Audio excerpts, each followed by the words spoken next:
Hey everyone, this is Shanil, PGY3 at St. Vincent Hospital. Over the last few decades, multiple advancements have been made in the field of medicine, especially with early recognition of diseases and the newer tests. But even with these, we need to sometimes let nature take its course first. And as diagnosticians, we need to understand this.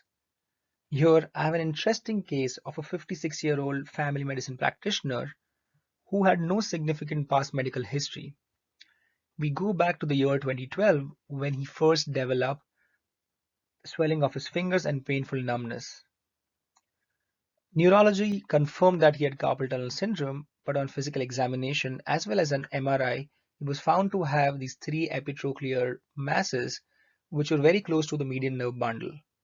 He underwent a carpal tunnel release, and the hand surgeon also did an excision of the three nodes, whose pathology turned out to show non-caseating granulomas. Multiple tests, including inflammatory markers and microbiology cultures, were all negative to rule out the etiologies. Over the next 3 years, he had intermittent tenosynovitis for which he underwent surgeries, and every time the pathology grew non-caseating granulomas. The year now is 2018, and he again developed symptoms, but at this point, the hand surgeon referred him to a world-leading expert on sarcoidosis in Boston. He was preliminarily diagnosed with Darrier-Roussey sarcoidosis, which can present itself with just subcutaneous nodules like our patient, but without any improvement on prednisone. That was ruled out, and he was referred to a rheumatologist to rule out other etiologies. He underwent extensive rheumatological workup, including hepatitis, HIV, TB gold test, which were all negative, and he was started on prednisone, hydroxychloroquine, and methotrexate.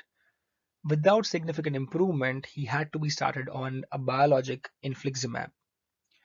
The year now is 2020, and our patient status post 8 cycles of infliximab when he called up the hand surgeon saying that he has this white pasta-like material coming out of his right hand, which is very swollen and tender. With concerns of infection, he was rushed to the OR, and on intraoperative findings, he was found to have chronic exuberant tenosynovitis along with large pockets of white rice bodies. Pathology showed chronic granulomas, but microbiology this time finally showed Mycobacterium chimera. He was started on antimycobacterials with azithromycin, ethabutyl, and rifampin. At this point, we thought the patient was going to get better, but he suddenly developed lower back pain. He got an MRI which showed multiple lumbosacral abscesses and discitis with osteomyelitis, and eventually underwent vertebral debridement and washout along with 9 tendon synovectomies in the right wrist.